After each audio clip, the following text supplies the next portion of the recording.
this is kind of an informal event, Yeah. I actually didn't write a formal speech or anything like that. It looks like Mike's on the phone with the county right now, probably getting on. He's on hold.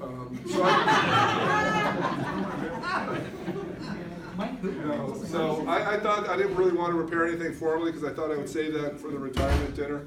And I am going to keep it short at the retirement dinner as well because I really want it to be a fun event, hence the band and the rest of that. I'm going to have to keep the chief down to a certain time frame. Well, that's why I can only MC it, right? I know, and he might be roasting me, so he has to keep it short as well.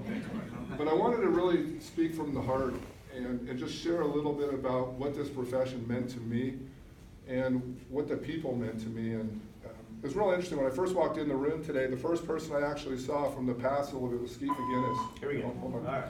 Hold this up. Official San Mateo Station Still up here, time of broadcast. Could everyone stand, please, for this? Official San Mateo Station Deputy Police Chief Jack Ratcliffe served the citizens of San Mateo with distinction and dedication as a member of the San Mateo Police Department for 32 years. He was hired as a police officer in 1985, promoted to sergeant in 2003, lieutenant in 2006, captain in 2014, and deputy chief in 2015 break. Continuing, Deputy Chief Ratcliffe served the police department in a variety of capacities, touching all parts of the department, and instrumental in influencing his peers. He was one of the first original CSOs and a champion of community policing that our citizens value from our workforce today. Deputy Chief Ratcliffe, we appreciate and value your dedication not only to your community, but to your second family, the San Mateo Police Department. 25 Alpha 3 Godspeed on your next journey of retirement. Congratulations. County Fair 1635. 25 Alpha 3, thank you so much. Everyone see it. 10-7.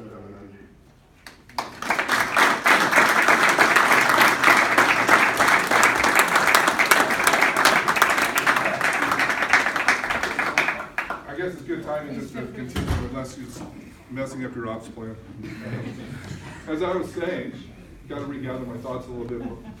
When I first walked in the room, the first person I saw actually was Lieutenant McGinnis. Skeet McGinnis, for those of you that don't know, was here for probably 30 years or so and was instrumental when I was really young. So I went over and talked to him a little bit. And when I was young and getting in trouble, going back a little bit to the malcontent rebel days, and I'd get called into his office. But what he just said to me today I thought was pretty interesting. He goes, you know, Jack, I always liked you. He goes, but I couldn't tell you. So I thought that was actually pretty profound.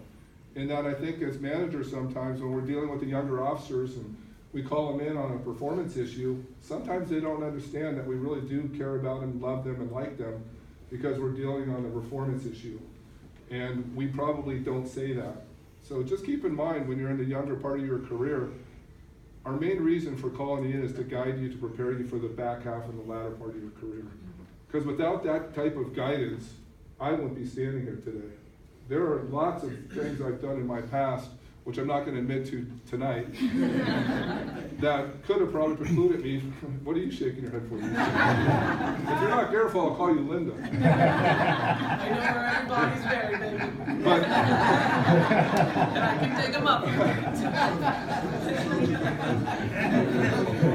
but literally, several of those things could have precluded me from being here today. And, you know, that's what life's about. It's a roller coaster. It's about always moving forward and, you know, hopefully learning from your past.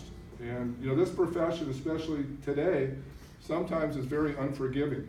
And what we could have gotten away with 30 years ago is not tolerated today. And in some ways, that's really unfortunate because we're asking the young officers to be almost superhuman beings and super people, to live their life so unsullied that you can't even have an opportunity to grow, develop, and learn from mistakes. There are people out there that want to terminate you and get rid of you at the first mistake. So it's challenging, it's tough. Just remember though, when you do get called in or you do get questioned, it's for the good. It's because we want you to succeed, we want you to move forward, and we want you to one day reach your career goals. And for me, on career goals, quite honestly, I never thought I'd be a deputy police chief. Lisa saw my struggles to achieve the sergeant rank, and there was a time where I never thought I'd be a sergeant. And I kept persevering after one little temper tantrum that I did internally and bypassed the test, and then retook a test, and after that point forward, I really moved up and moved forward. And part of that is really due to everybody else, not so much me. I mean, I had a lot of mentors and a lot of leaders Mike Callaghy obviously was a strong mentor, and whether you talk to me or not, a lot of it's just your actions and how you handled yourself. And I would see that, and I always was an observer, and if nothing else, I may be slow to learn sometimes, but I'm quick to watch. And I really think you learn more sometimes from observing than you do from talking. And that's why sometimes when I first got promoted to lieutenant, I didn't say anything at the table much for 6 months. What I really wanted to see was the relationships and what worked with the chief. And I saw some that were very functional, some that were more challenging, and I tried to learn from that. I tried to emulate those that worked. And I think I was fairly successful at that. And you put a lot of trust in me, Chief. You put trust in me when you decided to make me a sergeant. I'm sure some of those, I don't know if you had sheets back then or not, but if you did, I'm sure there's probably some of those sheets that said not so positive things. And I know when I sat in that first interview, my whole goal again was to disperse whatever you thought about me perceptually. And I always worked hard, and I always was dedicated. I never called in sick, and that's what I look for in a lot of the younger ones as well, is that hard work ethic, that character.